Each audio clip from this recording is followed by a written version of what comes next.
ये कहानी एक ऐसे लड़के की है जो एक स्कूल से निकलकर दूसरे स्कूल पढ़ने के लिए जाता है। उसे वहाँ पर सब नए नए लड़के दिखाई पड़ते हैं। कोई भी उससे बात नहीं करता। जिस लड़के के पास जाता वह उसे कहीं और बैठने के लिए कह देता।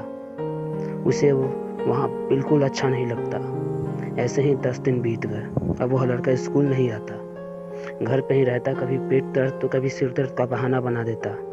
कभी कल स्कूल चला जाता था। एक दिन की बात है, जब वह स्कूल गया तो बहुत देर हो गई थी। उसे बाहर खड़ा होना पड़ा। असेंबली खत्म होने के बाद गेम में फर्स्ट आने वाले लड़के और लड़कियों को प्राइज दिया जा रहा था। बहुत से लड़के लड़कियां वहां पे आए और अपने अपने प्राइज ले रहे थे। उसी बीच एक ऐसी लड़की आई जिसे वह लड़का देखता ही रह गया। बस उसकी नजरें मानो उसी लड़की पे जाकर रुक गई हो। बहुत देर तक उसे देखता रहा। तभी बेल बजी और सब लड़के अपने अपने क्लास में जाने लगे। वह लड़की भी चली गई। सबसे लास्ट में वह लड़का गया क्योंकि वो बहुत देर से आया था। वहाँ लड़का पूरा दिन उस लड़की के बारे में सोचता रहा। वह टीचर के बातों पे कम और खिड़की के बाहर ज़्यादा ध्यान दे रहा था कि शायद कहीं वो लड़की उसे दिख जाए। जब भी किसी दूसरी लड़की को जाते देखता, वह क्लास से बाहर निकलकर उस लड़की को देखने लगता। उसे लगता कि शायद कहीं वह लड़की वही तो नहीं, पर ऐसा नहीं होता। स्कूल के छुट्टी के बाद वह स्कूल के बाहर बहुत देर तक खड़ा था ताकि उस लड़की को वह देख सके। तभी गार्ड ने आकर उसे बोला, अब तुम जाओ, गर्ल्स की छुट्टी हो रही है। ये सुनने के बाद तो मानो जैसे उस लड़के का खुशी का ठिकाना ही नहीं रहा। जिसके लिए वह इंतजार कर रहा था, अब वो उसे देख सकेगा। पर गार्ड उसे जाने को बोल रहा था। उसने एक बहाना बनाया कि मेरी साइकिल खराब हो गई है, इसलिए रुका हूँ। गार्ड ने छोड़ दिया, बोला ठीक है थोड़ी देर रुको, छुट्टी के बाद मैं कुछ करता हूँ। सब लड़की निकलने लगती है। सबसे आखिरी में वह लड़की आती है। वह लड़का उसे देखता ही रह जाता है, पर वह लड़की अपनी दोस्तों से बातें करते हुए चली जाती है। उस लड़के पर ध्यान नहीं देती, पर वह लड़का बहुत खुश था कि वह उसे देख सका। वह भी घर जाने लगता है। रास्ते भर बस उसे ही सोचता रहता है। घर जाने के बाद उसके चेहरे पर हल्की हल्की मुस्कान देखकर सब बोलते हैं, वाह, आज से पहले तो कभी ऐसा नहीं हुआ कि तू स्कूल से आया है और वो भी चेहरे पे मुस्कान लेकर। लड़का मुस्कुराकर बोला, यूं ही बस नए दोस्त बने हैं।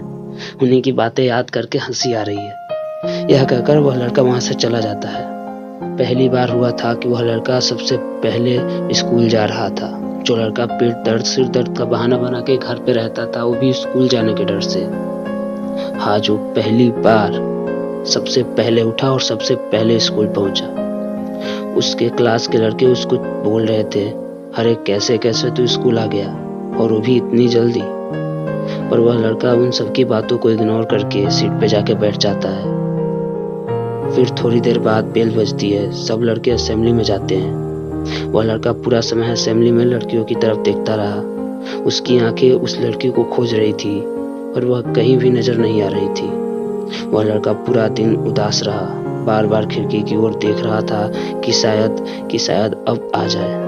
पर पूरा समय बीत गया। स्कूल का छुट्टी होने का समय आ गया। वह उस लड़की का न नाम जानता था, न ही उसका पता जानता था कि वह कहाँ रहती है। लड़का उदास होकर घर गया। किसी से भी बात नहीं की, कमरे में जाके बैठ गया। उस लड़की के बारे में सोचता रहा। उसका मन किसी भी काम में नहीं लग रहा था। वह सोच रहा था कि आज वो स्कूल क्यों नहीं आए,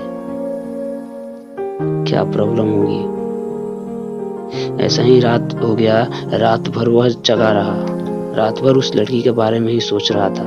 देखते देखते सुबह हो गया। वह लड़का सोया भी नहीं।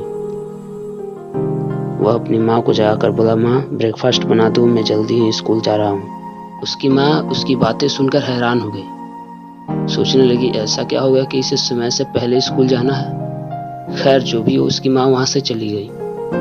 वह लड़का भी ब्रेकफास्ट करके स्कूल चला गया। स्कूल में सबसे पहले गया और वह दरवाजे के पास खड़ा हो गया।